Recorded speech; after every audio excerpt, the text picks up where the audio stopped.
Welcome to mega 9 TV. నేను కావ్య. కేంద్ర రాష్ట్ర ప్రభుత్వాలు విద్యార్థులకు, గర్భిణీలకు, చిన్నపిల్లలకు పలు విధాలుగా మెనూ ప్రకారం పౌష్టిక ఆహారాన్ని అందించే దిశగా నియమించిన ఫుడ్ కమిషన్ ఎన్నో సత్ఫలితాలను అందిస్తుంది. ఏపీ ఫుడ్ కమిషన్ చైర్మన్ గా చిత్తా విజయ ప్రతాప్ రెడ్డిని నియమించిన తర్వాత ఏపీలో విప్లవాత్మక మార్పులు వచ్చాయి. నాణ్యమైన ఆహారం ప్రభుత్వం జారీ చేసిన మెనూ ప్రకారం ఆ సరుకులు ఇస్తున్నారా లేదన్న విషయాలు క్షుణ్ణంగా తనిఖీలు చేస్తూ అక్రమార్కుల పాలిట స్వప్నంగా ఆయన మారుతున్నారు. ఈ నేపథ్యంలో AP food commission chairman Chitta Vijaya ప్రతాపరెడ్డితో mega 9 TV senior correspondent Shyam face to face. కేంద్ర రాష్ట్ర ప్రభుత్వాలు విద్యార్థులకు, గర్భిణీలకు, చిన్నపిల్లలకు పౌష్టిక ఆహారాన్ని అందించే రీతిలో వినూత్నంగా ఫుడ్ కమిషన్ను ఏర్పాటు చేసి అన్ని రాష్ట్రాలకు ఈ యొక్క ఫుడ్ కమిషన్ను ఏర్పాటు చేసి అలాగే చైర్మన్ను విపరీత తనిఖీలు చేసి నాణ్యమైన భోజనాన్ని అందించడం కోసం పలు అంగన్వాడీ కేంద్రాల్లో కూడాను, హై స్కూల్లోను, శ్రీశైలంలో కూడా నిర్వహించారు. అయితే ఈరోజు కూడా సుండిపేటలో ఈ యొక్క ప్రాజెక్ట్ హై స్కూల్లో కూడా తనిఖీల నిమిత్తం ఇక్కడికి వచ్చారు. ఇక్కడ మనం విజయప్రతాప్ గారిని అడిగి కొన్ని విషయాలు తెలుసుకుందాం. సార్ చెప్పండి, శ్రీశైల క్షేత్రానికి కానీ శ్రీశైలం మండలం కానీ మొదటిసారి ఇక్కడికి వచ్చారు. విద్యార్థులకు పౌష్టిక ఆహారాన్ని అందించే రీతిలో ఎటువంటి చర్యలు తీసుకోబోతున్నారు? ఇప్పటికే మీరు చాలా దఫాలుగా రాష్ట్రం అంతా కూడా తిరిగిన పరిస్థితి ఉంది. ఏ రకమైన అవకతవకలు కానీ అలాగే ఈ పౌష్టికాహారం అందించే రీతిలో కానీ నాణ్యత విషయంలో ఎటువంటి చర్యలు తీసుకుంటున్నారు? యాక్చువల్గా మా దృష్టిలో ఒక పర్టికులర్ సిస్టమ్ ఉంటుందండి. ఇన్ని గ్రామ్స్ రైస్ ఇవ్వాలా, ఇన్ని గ్రామ్స్ ఆయిల్ వాడాలా, ఇన్ని గ్రామ్స్ కందిపప్పు వాడాలా అనేది అంతా ఒక సిస్టమేటిక్గా ఉంటుంది. ఎక్కడ కూడా ఈవెన్ దో అంగన్వాడీస్ కానీ, స్కూల్స్ కానీ, ఎండిఎం కానీ, at the same time welfare hostels కానీ, ఈ హాస్టల్స్ అన్నిట్లో కూడా ఒక పర్టికులర్ మెనూ ఉంటుంది, quantities. At the same time government prescribe చేసిన మెనూ ఉంటుంది. GOMS నెంబర్ 8 2023 ఫిబ్రవరిలో రిలీజ్ చేశారు. ఆల్ వెల్ఫేర్ హాస్టల్స్కి అన్నిటి కూడా అదే. ఆ క్యాలిక్యులేషన్లో, ఆ బేసిస్లో మేము వెళ్తూ ఉంటాం. కొన్ని దగ్గర కొంచెము యాక్చువల్లీ ఆ టెండర్లలో కానీ అక్కడ కానీ ఏదైనా చికెన్ ఫర్ ఎగ్జాంపుల్ తీసుకుంటే ఎక్కువ రేట్ ఉంటుంది. సరే, దానికి ఏదైనా 10-20 గ్రాములు మేనేజ్ చేసుకొని పిల్లలకైతే మెనూ ప్రకారం డివేట్ కాకుండా ఇవ్వాలా అనేది ఏపీ స్టేట్ ఫుడ్ కమిషన్ యొక్క ధ్యేయము, ఆశయము, అలాగే విధులు. దీంట్లో కేంద్ర రాష్ట్ర ప్రభుత్వాలు మిళితంగా మొత్తం మన భారతదేశంలో అన్ని స్టేట్లలో 2017 సంవత్సరంలో ఈ ఫుడ్ కమిషన్ ప్రారంభించారు. ఇక్కడ కేంద్రము, రాష్ట్రము కంబైన్డ్గా ఇచ్చే వాటి మీద మాత్రమే మా కమిషన్ పనిచేస్తుంది. యాక్చువల్లీ అందరూ ఫుడ్ కమిషన్ కదా అని చెప్పేసి ఏడో hotels, dhabas, restaurants, edible oils plus chicken shops అంటారు.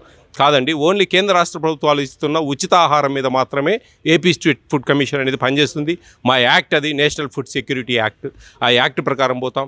దీంట్లో ఫర్ కైండ్ ఇన్ఫర్మేషన్ అందరికీ మీ ద్వారా తెలియజేస్తా ఉన్నా, ఎవరైనా సరే వినియోగదారుడు, అర్హత కలిగిన వినియోగదారుడు, ఒక అంగన్వాడీలో ఒక బాబు ఉన్నాడు, ఆ బాబు కానీ, ఆ ప్రెగ్నెంట్ కానీ, ఆ లాక్టేటింగ్ కానీ, ఒక MDM స్కూల్లో ఒక స్టూడెంట్ కానీ, అట్ ద సేమ్ టైం హాస్టల్స్లో స్టూడెంట్స్ కానీ, వాళ్ళు ఈ మెనూ ప్రకారం వాళ్ళకు రాలేదు అంటే కన్నా నేషనల్ ఫుడ్ సెక్యూరిటీ యాక్ట్లో సెక్యూరిటీ ఏం చెప్తుందంటే, దీంట్లో వీళ్ళకి ఎక్కడైనా సరే ఒక స్టూడెంట్కు ఈరోజు మిల్క్ ఇవ్వలేదు, ఆ విధంగా పేరెంట్ మాకు కంప్లైంట్ చేసి ఫుడ్ కమిషన్కి చేస్తే కన్నా 125% ఫైన్ వేస్తుంది ఫుడ్ కమిషన్.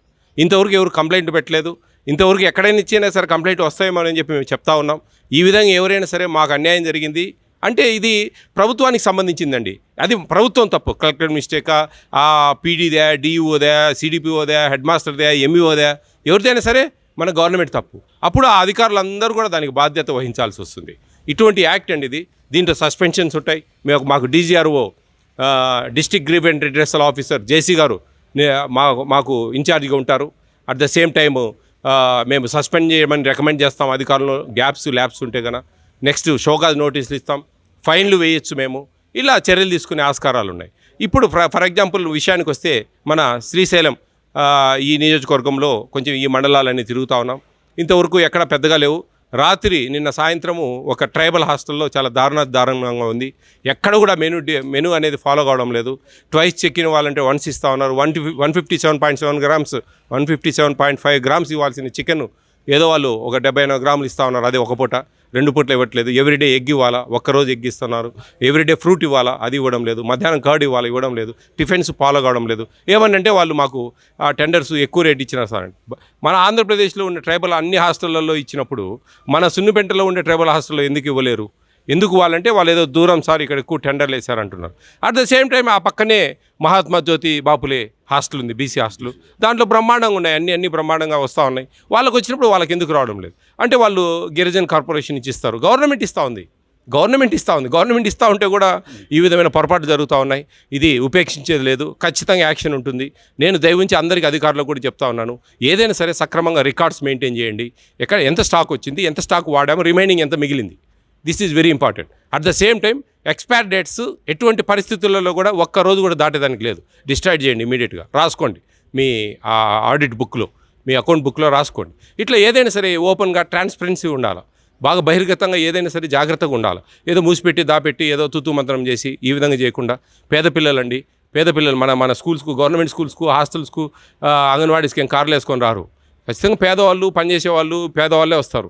వాళ్ళకి ఆ మాత్రం మనము మెనూ ప్రకారం, మనమేమి వాళ్ళ ఇంట్లో తెచ్చిపెట్టమండం లేదు, ఇంకా మనమేమి ప్రభుత్వం ఇచ్చినట్టుగా మెనూ ప్రకారం పెట్టాలని చెప్పేసి నేను కోరుకుంటా ఉన్నా. చాలా మార్పులు వస్తున్నాయి, ఇంకా కూడా మార్పు రావాలి. అధికారులు కూడా ఎక్కడ కక్కుర్తి పడకుండా పేదల యొక్క ఆహారం మెయిన్ నా మోటో అండి. ముఖ్యంగా I want see the poor children bellies, that's all. వాళ్ళ కడుపులు చూడాలి, వాళ్ళ కడుపులకు నింపాలి, అదే మా ధ్యేయము. పౌష్టికాహారం ఇవ్వాలి, ఎటువంటి ఇది రాకూడదు. చిక్కీలు ఇస్తున్నాం ఎందుకు? బ్లడ్ ఇంప్రూవ్మెంట్ కోసం.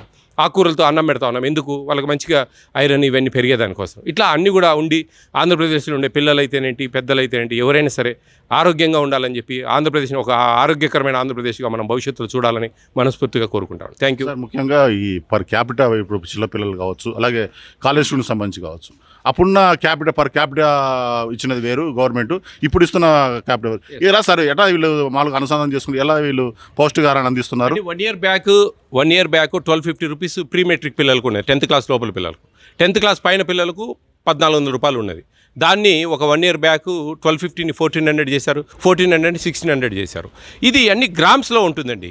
అవి జాగ్రత్తగా అక్కడ అధికారులు, ఒక కమిషనరు, ఐఏఎస్ లెవెల్లో ఒక కమిషనరు, వీళ్ళ డీడీలు, వీళ్ళందరూ ఆల్ వెల్ఫేర్ హాస్టల్స్ కూర్చొని ఇది 2023లో ఈ జీవోను ఫామ్ చేశారు, జీఓఎంఎస్ నెంబర్ 8. దాని ప్రకారం అన్ని గ్రామ్స్, ఎన్ని గ్రామ్స్ ఎంత డబ్బులు అవుతుంది, ఎంత చికెన్ ఎన్ని గ్రామ్స్ ఎంత డబ్బులు అవుతుంది, ఇట్లా అంతా ఒక క్యాలిక్యులేషన్లో ఉంటుందండి. ఇది మెయిన్గా వెల్ఫేర్ హాస్టల్స్ మెయిన్గా. స్కూల్స్ అంటే వీళ్ళకు ₹9.69 హై స్కూల్ పిల్లలకి ఇస్తుంది, కర్రీ చేసినందుకు మాత్రమే. Rice almost all free, ₹1, that is not a important. ₹9.69 ఇస్తుంది కర్రీ చేసినందుకు. వంట వాళ్ళకి అడిషనల్గా శాలరీస్ ఇస్తుంది. ఆ ₹9.69 బై గాడ్ గ్రేస్ 4 పూట్ల వైట్ రైస్ ఉంది వారంలో, 2 పూట్ల మాత్రమే ఒక కూరగాయల అన్నం ఒకటి, ఒక పులిహోర అన్నం ఒకటి సోమవారము. ఇదే ఉంది కాబట్టి మంచిగా చేయొచ్చండి బ్రహ్మాండంగా. ఏదైనా సరే ఇన్ని గ్రామ్స్ 30 గ్రాములు కందిపప్పు వేయాలి, 7.5 ml ఆయిల్ వాడాలి ఒక స్టూడెంట్. ఇట్లా ఒక క్యాలిక్యులేషన్ ఉంటుందండి. ఏం సరిపోతుందండి పర్ క్యాపిటా. కానీ నేను కాలానుగుణంగా మా ఉద్దేశం కూడా గత ప్రభుత్వానికి మేము విన్నవించాం. అవి విన్నవించినప్పుడే 1250ని 1400, 1400 1600 చేశారు. నేను 1250ని 1600, 1400 1800 అడిగాను ఆ రోజుల్లో. అప్పుడు అడిగినప్పుడు వాళ్ళు లేదు ఎవ్రీ ఇయర్ మానిటరీ చేద్దాము అని చెప్పేసి నేను అనుకున్నాను. బై గాడ్ గెట్ బాగుంటే కన్నా ఎవ్రీ ఇయర్ ఒక ₹100 పెరుగుతూ ఉంటే కన్నా అట్లా పెంచితే బాగుంటుందని నా ఉద్దేశం. అది గత కాలం. ఈ ప్రభుత్వానికి కూడా మేము విన్నవిస్తాం. ఈ విధంగా జరిగింది పోయిన ప్రభుత్వంలో. ఈ ప్రభుత్వంలో కూడా ఒక ₹100 ఎవ్రీ ఇయర్ ఒక 100 పెంచుతూ ఉంటే ఈ విధంగా అన్నీ అండి. ఈ విధంగా అంగన్వాడీ వర్కర్స్ ఉన్నారు, వాళ్ళకు కూడా 11,500 ఎప్పుడో 2019లో జగన్మోహన్ రెడ్డి గారు పెంచారు. ఇప్పుడు ఈ ప్రభుత్వంలో కూడా వాళ్ళు కూడా పాపం మొన్న ధర్నాలు చేశారు. మన ముఖ్యమంత్రి, ఇప్పుడు ప్రజెంట్ ముఖ్యమంత్రి వర్యులు ఖచ్చితంగా చేస్తా ఉన్నాం. వాళ్ళని కూడా చూసి అన్ని విధాల కాలానుగుణంగా ద్రవ్యోల్బణాన్ని పెట్టి మనం ఏదైనా సరే మేము సైజ్ చేస్తున్నామండి. శ్రీ శిశు సంక్షేమ శాఖకు కూడా సైజ్ చేస్తూ ఉన్నాం.